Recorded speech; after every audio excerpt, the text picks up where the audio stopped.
Well, friends of Mundo Maldini, the call to the Spanish national team for Marc Casado has arrived.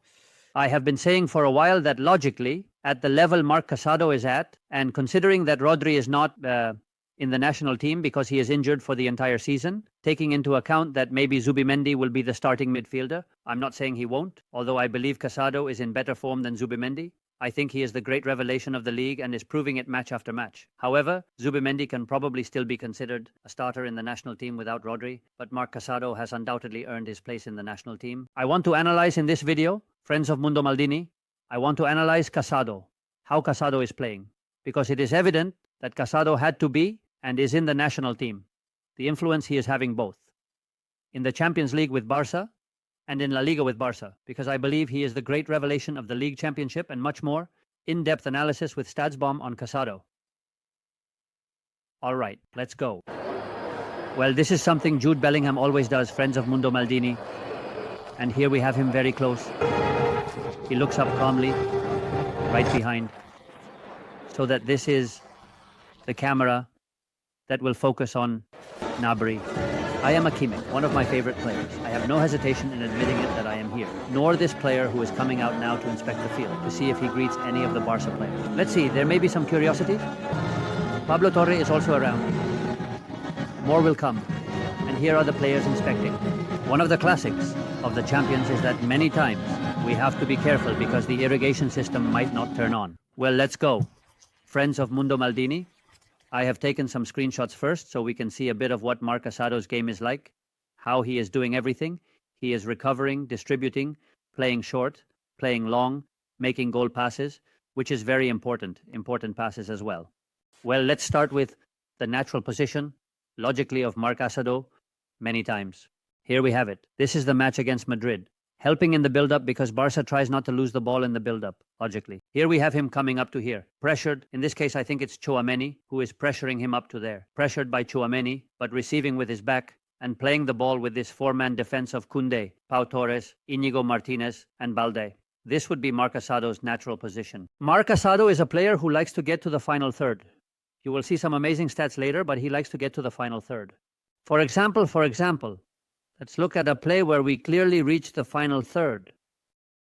We have, for example, this one. Here we have it. Yusuf had prepared this. Here we have it. A pass from Dani Olmo and Marc Casado in this position because he is a player who gets well into the final third and then turns. This play turns. This is against Espanyol. He turns and sends the ball to the wrong player. But these receptions by Casado in this position are by no means unusual.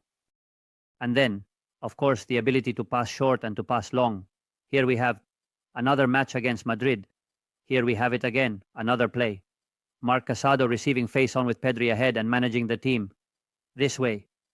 And then, of course, the passes, long passes. Here we have the long passes.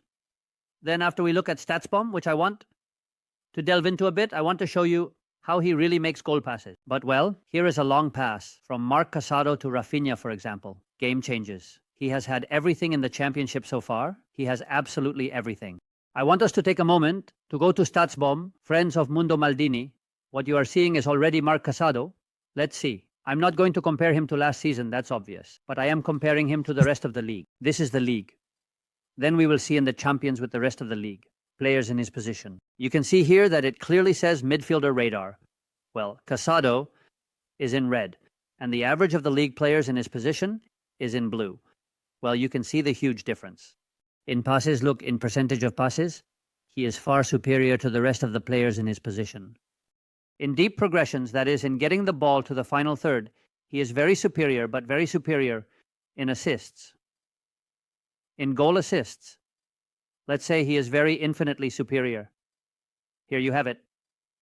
In creation, in play creation, he is very superior. The only area where he is not superior is in dribbling. In dribbling, he is not a great dribbler, obviously. He is not a great dribbler, not at all. And then, well, in tackles as well, here you have it. He is very superior to the others. Let's see. In balls won through pressure, he is also very superior.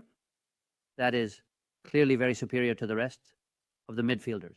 This is quite logical, Yuzan, but here you have it. Deep progressions, 7.06 compared to 4.73. The average of the midfielders in the league. He is the best midfielder in the league for me. By a wide margin, Honestly, by a wide margin. He only drops a bit in terms of dribbling. He is fouled more than the average of the midfielders in the league.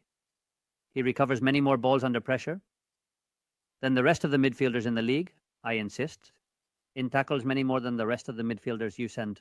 That is to say, it is an absolute madness what Marc Casadó is doing, and at the level we are seeing Marc Casadó. But let us compare him now. With the champions, it's 4 matches. Let's compare him with the Champions League. And here we have it. Let's do it here. Here you have it already. This is with the Champions League. Here you have Champions League 24-25. Logically, the difference is not as great anymore. It is not as great, but still. Let's see.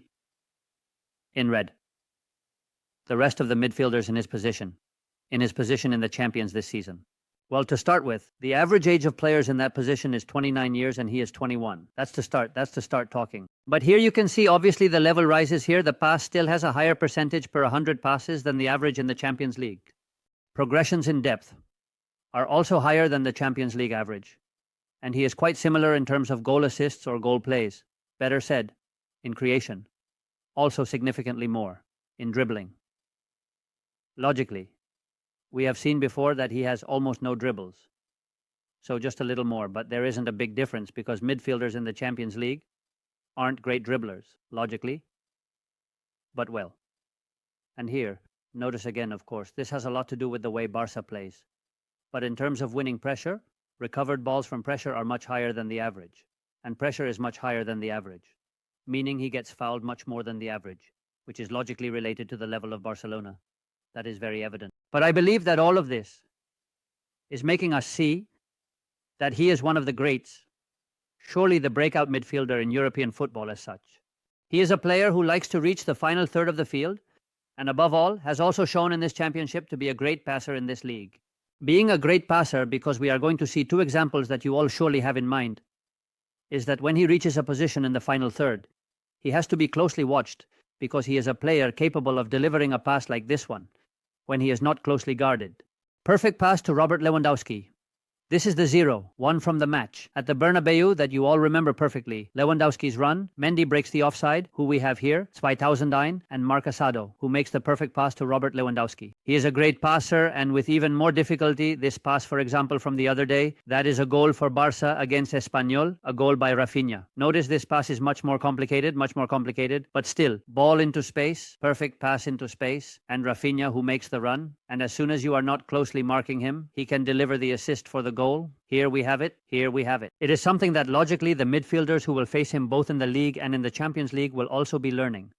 But come on, I believe there is no doubt, friends of Mundo Maldini, that this man is the great revelation of the league championship and surely the great revelation in his position in European football, and he is already in the Spanish national team because he deserves to be. And logically, Luis de la Fuente, after everything that Marc Casadó is doing, has obviously called him up for the national team. He was delighted that he was going to be called, but it is also true that he did not call up Martinez. I also thought he was going to call him. Anyway, I wanted this analysis of Marc Casadó.